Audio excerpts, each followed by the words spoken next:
We are going to look at creating a more modern looking house. We're going to look at how we're going to add windows, we're going to add a glass railing, and I'm going to look at how we can add a dormer window as well. We'll see how we go. I might do that in a second video. So let's go into SketchUp. Okay, I'm just going to reset my view here a bit. So orbit, just get that around there. Remember, you can use the views up here as well. Come down to those in a minute. I'll just pop that out of the way for a minute. Okay. So I'm going to put out a longish rectangular house. I'm going to use the extrude tool, come back. Pull this up. Now, because I want my image to be symmetrical, push that in a bit, and I want that flat roof, I'm actually going to push a line slightly higher up. So I'm going to find the center, the midpoint there, and I'm going to draw up. Now make sure that you're not drawing off on a black line. It's got to be this blue locked onto the axis here, otherwise it won't work. Now the reason I've done that, you'll see in a moment. So I'm going to bring the top of the roof from this kind of imaginary point in the air, I guess, come down. Now it's not locking onto the one over here because it's coming down from a separate component, so I'm just going to escape.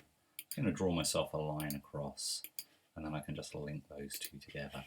Now I can go back to my eraser, I can get rid of that, and I can get rid of these top three lines here now. Now what that's done is, it means that this distance here is equal to this distance here, and the whole thing is symmetrical. So I can push these away. Let's get rid of that, get rid of that. And we're looking at the idea that this might be a sort of kind of concrete shell of a house. Okay, so with the offset tool here, I'm going to take my face, remember moving the red dots together. I'm going to just push this out of the way. I'm going to start using the keyboard shortcuts a bit more so I can go quicker. You can always pause the video, bring that forward a bit to there. Okay, so I've taken the floor away there. Now, if we think, if this is going to be a two-story house, we're going to have an upstairs and a downstairs, and the floor would naturally be halfway. And in this house, I'm doing a design where the top rooms go into the ceiling, if you like. So I'm going to roughly get where halfway is. I could draw myself another line here and find halfway, but I'm just going to guess and draw a line across there. Okay, now, I'm going to say that I want the top of my windows and the top of my doors to be at the same height. So by doing this, I'm just going to mark out a couple of windows and a couple of doors. By the way, we're not working to any form of scale at the moment. We're just making what we call a proportional model. I don't know if this is 100 millimeters across here. I don't know if it's 100 kilometers across there. It could be either. SketchUp will deal with both. We are going to move on to later on how we deal with that scale. Now, I can now get rid of these lines here, so I'm just holding the mouse button down and running through them. Remember, if you accidentally go, no, I didn't want to delete something, so let's just say, so I delete that by accident. Remember, just like any bit of software, Control Z will bring it back, Command Z on a Mac. Okay, so let's start to make this look a bit cooler. So with my orbit tool, I'm going to move around now. Most windows, well all windows, are set into the building. Again, when the rain runs down the face of the building, we don't want it running on the glass, so we set them back a bit. So I'm going to set those back a bit there. I'm also going to take this top bit here, I'm going to set that back a bit as well. Now, to get the effect of the glass doors in the top here, I want them to be balanced. Now, I've already got some reference points which I know are the same distance apart, so I'm going to bring a vertical line down there and a vertical line down there. Now, I'm going to go just to one side of these and bring a line down there. Now I've made a bit of a mistake here, I've gone too soon. So, sorry, first I'm going to use the offset tool here. So my offset tool, and that gives me, this is where the offset tool is brilliant because it saves me having to draw that line around the edge.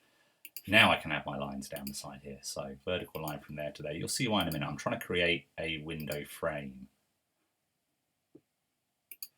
From there.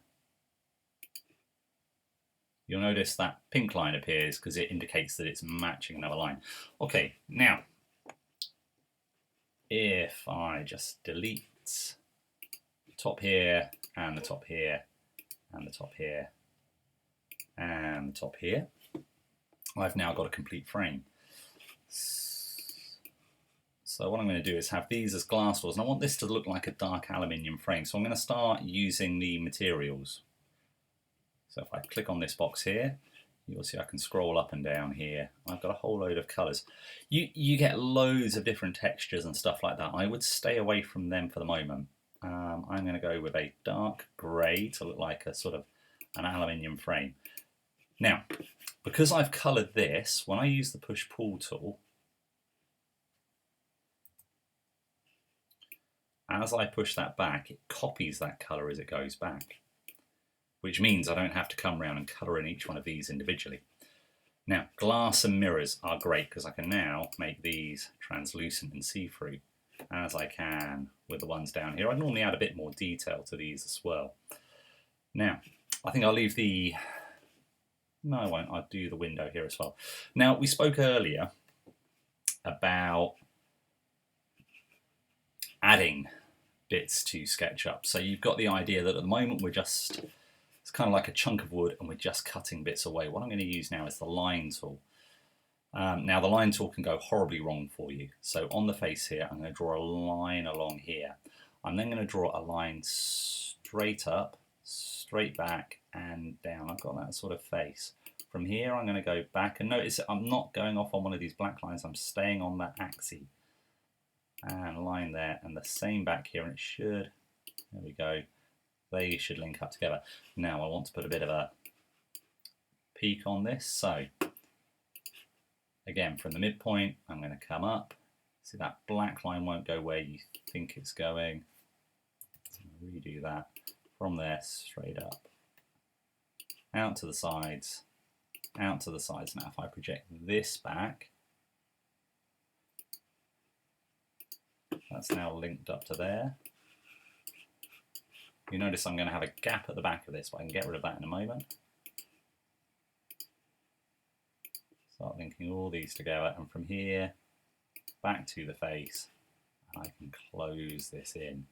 I should now be able to delete these. Just put this line back in, should make it solid again. There we go. I'm going to delete these lines on the front. Back to my offset tool, move the two dots together, push-pull tool to push that in slightly. I'm going to go to my glass, I'm going to put the glass on there. Okay, I'm going to orbit spin round, almost there. Now, I'm going to put a glass barrier here. So if I just zoom in, I'm going to take a line, I'm going to draw my line up here on the face, it's going to go along on the face there and down, and that created a solid object there. But again, if I now put this into glass, there we go. Now one of the things with the line tool, I'll show you another way we can do that. I'll just undo that. If you can't see it like I did there, so let's say I'm going to start my line here.